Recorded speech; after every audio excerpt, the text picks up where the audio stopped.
এবার আজকে এখন আমরা দেখব এরিয়া অফ সার্কেল, সেক্টর আর সেগমেন্ট দিয়ে কিছু এক্সাম্পলস। তো প্রথম কোয়েশ্চেনটা বলছে find the circumference and area of a circle of diameter 28 centimeter. সবচেয়ে প্রথমে আমাদের কি ডেটা প্রোভাইড করেছে, ডায়ামিটারের ভ্যালুটা বলে দিয়েছে। তো ডি ইকুয়ালস টু কত বলে দিয়েছে, 28 সেন্টিমিটার বলেছে।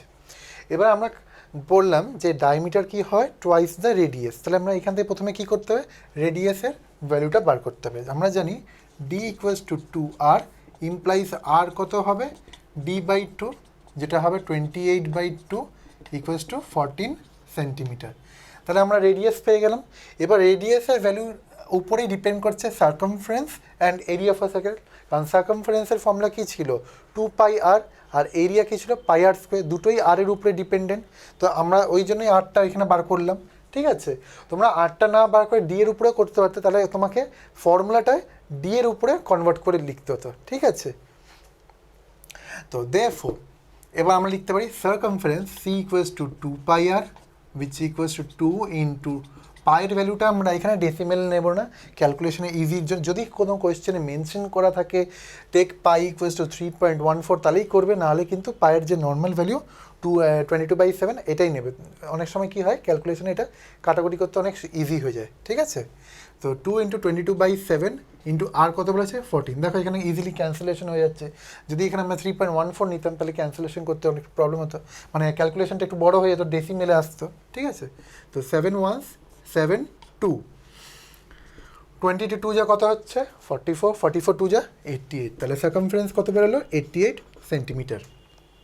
নেক্সট বলেছে find the area. Area of a circle কত হয়, area equals to A equals two πr square which equals to 22/7 into r কত পেয়েছি 14, তো 14 into 14, রাইট। তো এবার 7 1 7 2, 44 into 14 আসবে তোমাদের 616 সেন্টিমিটার স্কোয়ার। ঠিক আছে, তাহলে এইটা আমাদের ফার্স্ট পার্টটা হয়ে গেল, যেখানে আমাদের কি ডায়ামিটারটা বলেছিল, ডায়ামিটার থেকে আমরা রেডিয়াস বার করলাম, রেডিয়াস থেকে আমরা ফর্মুলা বসিয়ে দিলাম, ডাইরেক্টলি হয়ে গেল।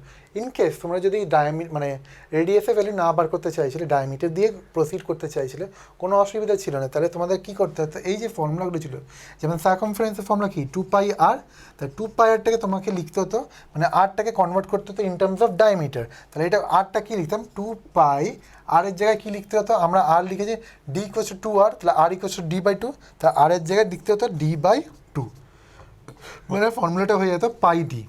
তাহলে ইন টার্মস, এটাও মনে রাখবে কিন্তু। ঠিক আছে, অনেক সময় ক্যালকুলেশন করতে অনেক সুবিধা হয় এটা।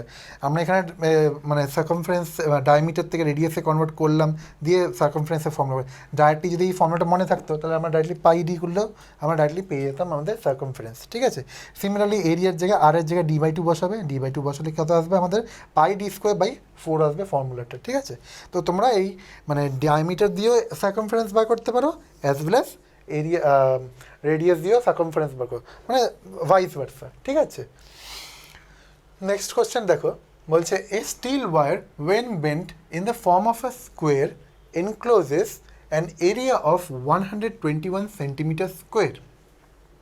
The same wire is bent in the form of a circle, find the area of the circle. তো কী বলেছে, একটা ওয়্যার আছে, কিসের ওয়্যার, স্টিলের ওয়্যার, সেটাকে প্রথমে কী করা হচ্ছে, বেন্ড করে একটা স্কোয়ারের শেপে আনা হচ্ছে। ঠিক আছে, তা ফার্স্টে ওরা কী করছে, একটা স্টিল ওয়্যারকে স্কোয়ার শেপে আনছে।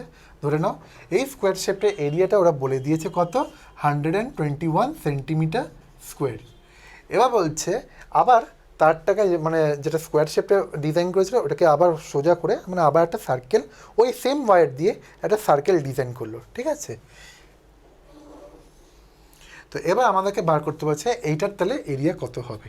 ঠিক আছে, এটা যদি, যেহেতু আমরা প্লেন ফিগারসের অঙ্ক করছি, ঠিক আছে, প্লেন ফিগার মানে কি 2 ডাইমেনশনাল ফিগার, এখানে 3rd ডাইমেনশনাল নেই, তাই জন্য এখানে কি আছে, যখনই প্লেন ফিগারের রিলেটেড অঙ্ক করো সবসময় মাথায় এটা রাখবে, যদি মানে একটা শেপ থেকে আরেকটা শেপে কনভার্ট করা হয় তাহলে সবসময় ওই পার্টিকুলার শেপটার যে টোটাল লেন্থ যেটা থাকবে ওটা কিন্তু কনস্ট্যান্ট রইবে। কারণ ওই তারটা, যখন দেখো এখানে যে তারটা দিয়ে আমরা এই ইয়ে করেছি, মানে স্কোয়ার শেপটা প্রথমে বানিয়েছি, ওই লেন্থটা দিয়ে কিন্তু মানে আবার সার্কেলের একটা সার্কেল বানিয়েছি। ঠিক আছে? তো তাহলে লেন্থ অফ দ্য ওয়্যার কিন্তু এখানে কনস্ট্যান্ট রয়ে যাচ্ছে। তাহলে এখানে হিন্ট কি, আমাদেরকে প্রথমে লেন্থ অফ দ্য ওয়্যার বার করতে হবে। এখানে এরিয়া বলে দিয়েছে, লেন্থ অফ দ্য ওয়্যার এখানে কী হবে, equals to perimeter of this square. Perimeter যা হবে সেটাই হবে লেন্থ অফ দ্য ওয়্যার। এবার পেরিমিটার পেয়ে গেলে, লেন্থ অফ দ্য ওয়্যার পেয়েছে, লেন্থ অফ দ্য ওয়্যার পেয়ে গেলে তাহলে এটাই হবে সার্কামফারেন্স অফ দিস সার্কেল। সার্কামফারেন্সে ভ্যালু পেয়ে গেলে আমরা এখান থেকে রেডিয়াস বার পেয়ে যাচ্ছি, রেডিয়াস পেয়ে গেলে কি ওখান থেকে আমরা এরিয়া বার করে নিতে পারবো। তো সবসময় 2 ডাইমেনশনাল ফিগারে বা প্লেন ফিগারে যেটা আমরা করবো, সবসময় মাথায় রাখবে যে length of that material will remain constant. ঠিক আছে, এবার অঙ্কটাতে প্রসিড করি আমরা। প্রথমে আমাদের কি দিয়েছে, এরিয়া অফ স্কোয়ার। ঠিক আছে, এরিয়া অফ স্কোয়ার কত বলে দিয়েছে, 121 সেন্টিমিটার স্কোয়ার। আমরা জানি এরিয়া স্কোয়ার কত হয়, সাইড ইন্টু সাইড, মানে সাইড ইন্টু সাইডের প্রোডাক্ট করলে আমরা এরিয়া অফ স্কোয়ার পাই। তাহলে আমরা ধরে নিই যদি সাইডের ভ্যালু সাইড লিখি, ঠিক আছে, side square equals to 121 implies side equals to কত হবে, 121 রুট ইকুয়ালস টু 11 বেরোচ্ছে। তাহলে একটা সাইডের লেন্থ কত বেরোচ্ছে, 11 সেন্টিমিটার, রাইট? তাহলে পেরিমিটার অফ স্কোয়ার কত হচ্ছে, পেরিমিটার অফ স্কোয়ার কত হবে, 4a, আমরা জানি 4a বা 4 ইন্টু সাইড, তাহলে 4 into side which equals to 4 into 11 equals to 44 centimetre. আচ্ছা, আরেকটা জিনিস মনে রাখবে, আমি তো এখানে শর্ট ফর্মে এগুলো করে লিখে দিচ্ছি, তোমরা কিন্তু এরকম সাইড বাই এরকম করে লিখবে না, কারণ পরীক্ষা খাতায় ডাইরেক্টলি সাইড লিখলে এক্সামিনার হয়তো জিজ্ঞেস মানে কোশ্চেন মার্ক দিতে পারে যে সাইডটা মানে কি এখান থেকে। তাই জন্য সবসময় একটা অ্যাজাম্পশন লিখে দেবে যে let the length of each side be, কী লিখবে, এক্স সেন্টিমিটার দিয়ে প্রসিড করবে X. Now we know that area of a square is side X into X, মানে এক্স স্কোয়ার দিয়ে নেবে এক্স স্কোয়ার ইকুয়ালস টু 120। মানে ওই পুরো যে আমরা প্রথম দিকে অ্যাজাম্পশনগুলো নিচ্ছি প্রত্যেকটা অঙ্ক কিন্তু নেবে, যদি রিকোয়ার্ড পড়ে, না রিকোয়ার্ড পড়লে লিখবে না, যদি রিকোয়ার্ড পড়ে তাহলে প্রত্যেকটা অঙ্কতে লিখবে। এখানে যেমন দরকার আছে, আমি ডাইরেক্টলি তোমাদের সাইড স্কোয়ার করে লিখলাম, তোমরা কিন্তু এইভাবে করবে না, তোমরা কিন্তু লিখে নেবে let the length of the each side of the square be x centimeter. Now we have area of square, ঠিক আছে, এস কিউ লিখেছি, এই যে শর্ট ফর্ম যদি এইভাবে করো তাহলে তোমাদেরকে কিন্তু নিচে বা প্রথম দিকে লিখে দিতে হবে যে এএস কিউটা কি, এরিয়া অফ স্কোয়ার। আমি যেমন এবারে পিএস কিউটা পেরিমিটার অফ স্কোয়ার। তো এটা একটা মানে অ্যাজাম্পশন যেগুলো লিখছি আমরা, এই ভ্যালুগুলো এই যদি এই প্যাটার্নে করতে চাও তো তোমাকে এটা মেনশন করে দিতে হবে যে এএস কিউটা কী, সাইডটা কী, সাইডে এখানে লিখে দেয় সাইডে হচ্ছে length of each side of the square. এগুলো তাহলে যদি লিখে দেয় তাহলে কোনো অসুবিধা নেই, ঠিক আছে। এবার তাহলে পেরিমিটার আমরা পেয়ে গেছি 44 সেন্টিমিটার। কী বললাম যে পেরিমিটার যেটা হবে এই স্কোয়ারে সেটাই হবে লেন্থ অফ দি ওয়্যার, কারণ পেরিমিটারটা কি, length measure of the boundary of the plane figure, enclosed plane figure, ঠিক আছে। তো এবার তাহলে এটা আমি বলতে পারি দেরফোর লেন্থ অফ ওয়্যার আমাদের কত বেরোলো, 44 সেন্টিমিটার। তাহলে দেরফোর এখান থেকে বলতে পারি সার্কামফারেন্স, ঠিক আছে, সার্কামফারেন্স অফ সার্কেল যেটা হবে সি ইকুয়ালস টু আমরা জানি 2πr উইচ ইকুয়ালস টু হতে হবে 44 হতেই হবে, ঠিক আছে, কারণ সার্কামফারেন্সটাই তো অ্যাকচুয়ালি পেরিমিটার, মানে দেখতে গেলে সার্কামফারেন্সটা কি, সার্কেলের হচ্ছে পুরো এন্টায়ার বাউন্ডারির লেন্থটা। তো এটাই হবে তাহলে আমার লেন্থ অফ দ্য ওয়্যারের সাথে ইকুয়াল। এখান থেকে আমরা পারবো কি 2 ইন্টু পায়ের ভ্যালু কত 22/7 ইন্টু আর ইকুয়ালস টু 44। এখান থেকে আমাদের ক্যান্সেলেশন যাচ্ছে কি কিছু, হ্যাঁ যাচ্ছে, কারণ দেখো 22 ইন্টু 2 হচ্ছে 44, এদিকে 44 এদিকে 44 কেটে যাচ্ছে, খালি বাদ রয়েছে 7, 7টার দিকে গেলে মানে 1 ইন্টু 7 7 থাকবে, ইমপ্লাইজ তাহলে আর কত রয়েছে 7, ঠিক আছে। তাহলে এবার আমরা আর এর ভ্যালু পেয়ে গেলাম, তাহলে এরিয়া সার্কেল ইজি। তো এরিয়া সার্কেলটা আমরা কী জানি, formula A equals to pi r square which equals to 22/7 into 7 into 7, right, 7 1 7 1 22 into 7 কত আসছে 154 সেন্টিমিটার স্কোয়ার। হ্যাঁ, এটাই হলো আমাদের এরিয়া অফ দ্য সার্কেল, ঠিক আছে। নেক্সট কোয়েশ্চেন দেখো, বলছে a circular park 42 meter in diameter has a path 3.5 meter wide running round it on the outside. Find the cost of graveling the path at ₹20 per meter square. তো কী বলছে, একটা park আছে যেটা কিনা circular শেপে, ঠিক আছে। তো প্রথমে পার্কটা আমরা এখানে এরকম একটা সার্কুলার শেপ পার্ক আছে। এবার বলছে it has a path 3.5 meter wide running around it. তার মানে এইটা যদি আমাদের পার্ক সার্কুলার পার্ক হয়, এর ডায়ামিটারটা আমাদের কত বলে দিয়েছে, এর ডায়ামিটার বলে দিয়েছে 42 মিটার, ঠিক আছে। তো এই ডায়ামিটারটা 42 মিটার, আর বলেছে এর চারিদিকে একটা পাত আছে, ঠিক আছে। ধরুন এরকম একটা পাত আছে, সার্কুলার পাত,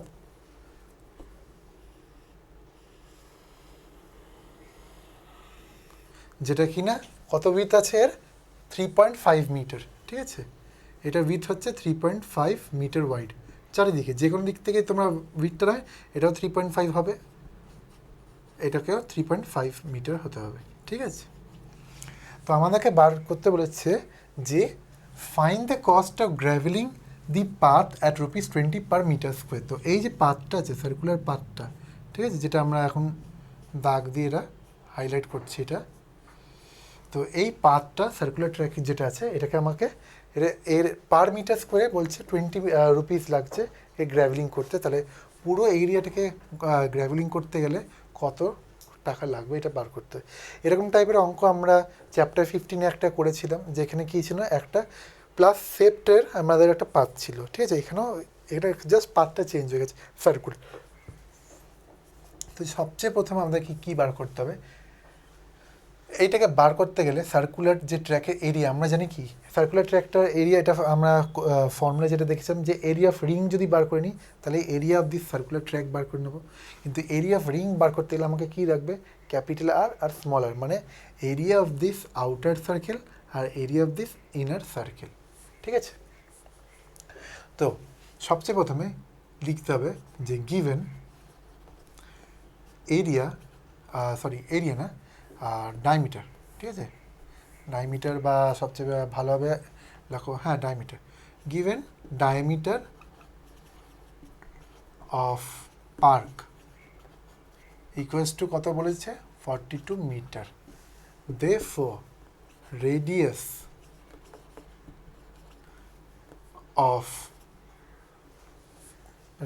of park কত হবে, 42/2 equals to 21 meter, which equals to radius of inner circle, তাই তো। radius of parkটাই কি, radius of the inner circle. Now radius of outer circle কত হবে আমাদের, ইনার সার্কেলের যে radius plus width of that path. তো inner circle radius plus width of path, কত হচ্ছে সেটা, 21 প্লাস 3.5 which equals to 24.5, ঠিক আছে। তো এইটা আমরা ধরে নিই which equals to small r, আর এটা হচ্ছে ক্যাপিটাল R. Therefore আমাদের এরিয়া কত হবে, এরিয়া আমরা জানি পাই capital R square minus small r square which equals to 22/7, ব্র্যাকেটের মধ্যে কত আছে r, এই r square minus capital R square minus small r square আমরা কী ফর্মেটে আছে, a square minus b square ফর্মেটে, তাহলে আমরা লিখতে পারি r প্লাস r, ব্র্যাকেট মানে r মাইনাস r। তো এটা লিখবো আমরা ইনটু ডাইরেক্ট, একটা হবে আমাদের কত, ক্যাপিটাল আর, ক্যাপিটাল আর হচ্ছে 24.5, ঠিক আছে। তো 24.5 plus 21 capital R plus small R, আর একটা কী হবে 24.5 minus 21 capital R minus small R, ঠিক আছে। এটাকে ক্যালকুলেশন করলে আসবে আমাদের 500.5, ঠিক আছে। ক্যালকুলেশনটা তোমরা করে নেবে, ক্যালকুলেশন এরিয়া কত আসবে 500.5।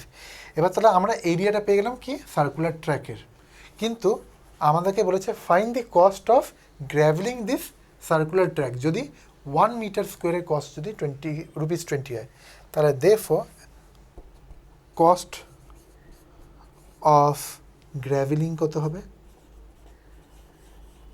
গ্র্যাভেলিং দি পাথ কত হবে 1 মিটার, এটা হচ্ছে মিটার স্কোয়ার, ঠিক আছে, মিটার স্কোয়ার ইউনিটটা লিখবে।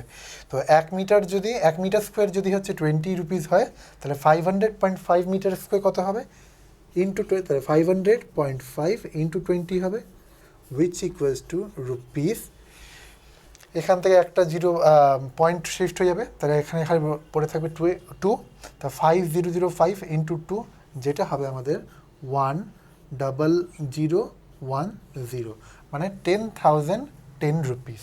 ঠিক আছে, তো এটাই হলো আমাদের cost of gravelling the entire circular path. Next question দেখো, বলছে এই bicycle wheel makes 5000 revolutions in moving 11 kilometer. Find the diameter of the wheel.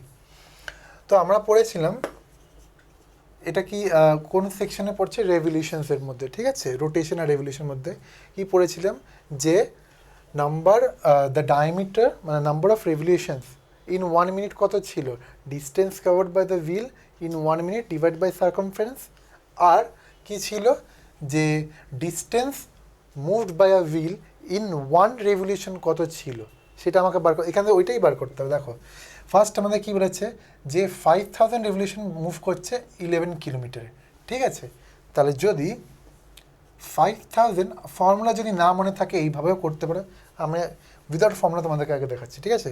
5000 revolution কতক্ষণ লাগছে, 5000 রেভলিউশনে ও কভার করছে 11 কিলোমিটার, রাইট, তাহলে 1 রেভলিউশনে ও কত ডিস্টেন্স ট্রাভেল করবে, 1 ইন্টু 11 ডিভাইডেড বাই 5000, ঠিক আছে, এটা কিন্তু কিলোমিটারে আসবে, আমরা যেহেতু ডায়ামিটার বার করতে হবে তাই জেনারেটর সেন্টিমিটারে করব, ঠিক আছে।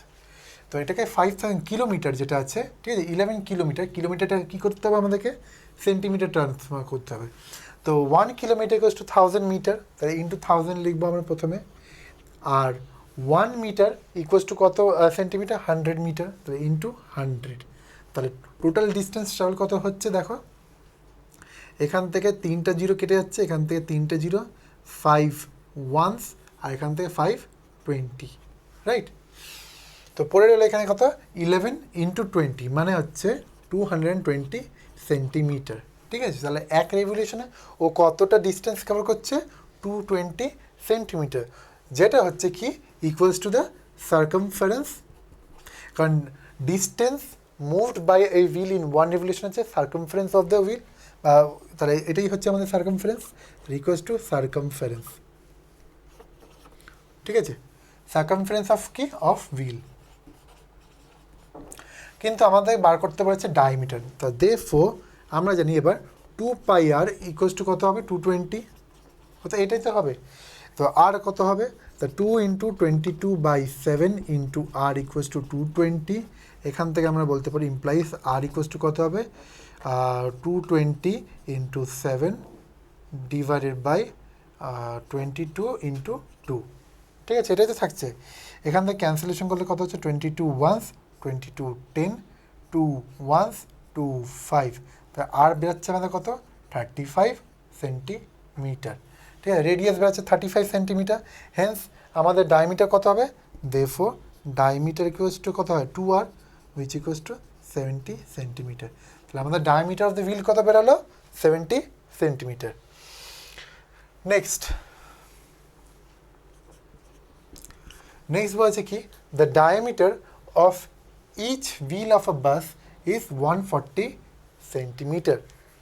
How many revolutions per minute must a wheel make in order to move at a speed of 66 kilometre per hour? ঠিক আছে, তাহলে একটা হুইল প্রথমে আমাদের কি বলেছে, ওর হুইলের একটা বাসের প্রত্যেকটা হুইলের ডায়ামিটার হচ্ছে 140 সেন্টিমিটার, এটা গিভেন দেওয়া আছে। আর একটা কি ইনফরমেশান আমাদের প্রোভাইড করেছে যে হাউ মেনি রিভলিউশনস পার মিনিট হুইলটাকে করতে হবে যাতে ওর এই স্পিডে মুভ করতে পারে, স্পিডটা কি 66 কিলোমিটার পার আওয়ার, তাহলে পার আওয়ারে হিসাব মতো এখান থেকে কি 1 আওয়ারে ও 66 কিলোমিটার মেনটেন করছে, তাহলে 1 আওয়ার কত 60 মিনিট, তাহলে আমি বলতে পারি 60 মিনিটে যদি হুইল মানে বাসের হুইলগুলো 66 কিলোমিটার ট্রাভেল করছে, তাহলে 1 মিনিটে কত ডিস্টেন্সটা কভার করছে সেটা আমার বার করতে হতো, তাহলে 1 মিনিটে কত হচ্ছে 66 ইন্টু 1, ঠিক আছে, ডিভাইডেড বাই 60, ঠিক আছে, এটাকে আমরা কত সেন্টিমিটার বার করবো ডিস্টেন্সটা, ঠিক আছে, তো কিলোমিটারটাকে আবার সেই আমরা সেন্টিমিটার বার করছি, তাহলে কত হবে 1000 ইন্টু 100, তাই তো? এখান থেকে দেখো একটা জিরো কেটে গেল, 6 1 6 11, তাহলে আসছে কত আমাদের 11, আর পরে থাকছে 1 2 3 4, চারটে জিরো, 3 4, তো এত সেন্টিমিটার ও কী করছে বাসের হুইলগুলো কভার করছে 1 মিনিটে, ঠিক আছে? তো distance covered by the wheel in 1 minute হচ্ছে কত, 11,000 সেন্টিমিটার। নাও আমাকে বলেছে তাহলে হাউ মেনি রেভলিউশনস পার মিনিটও মার্ক করছে। অলসো প্রোভাইডেড ডায়ামিটার বলে দিচ্ছে কত, ডায়ামিটার অফ হুইল বলেছে আমাদেরকে is equals to 140 centimetre.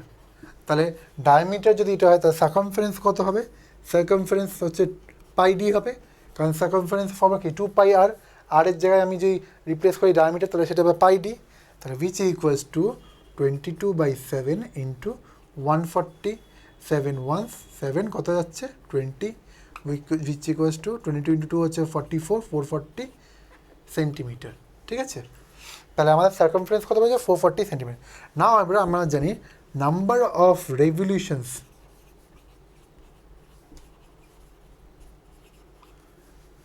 In 1 minute কত হবে, number of revolution in 1 minute হচ্ছে distance covered by the wheel in 1 minute divided by the circumference of the wheel.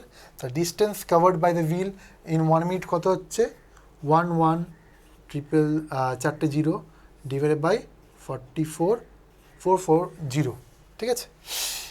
এখান থেকে আমরা বলতে পারি প্রথমে 11 যদি যায়, 11 কত যাবে, এটা 1 2 3 4, আর এটা 11 কত যাচ্ছে 40 টাইমস যাবে, রাইট? এখান থেকে হচ্ছে 4 হচ্ছে আর 10 দিয়ে যাবে, 10 4, আর এখান থেকে হচ্ছে কত যাচ্ছে আমাদের 1 2 3 হাজার হচ্ছে, ঠিক আছে? এখান থেকে আমরা বলতে পারি এই যে 100টা আছে, 1000টাকে আমরা লিখতে পারি 100 ইন্টু 10, ঠিক আছে? 100টা 4 দিয়ে কত যাবে 25, তার মানে বলতে গেলে 25 টাইম মানে 250, তাহলে 250। Hence number of revolutions made by the wheel in 1 minute কত হচ্ছে 250, তাই এটা হলো আমাদের আনসার।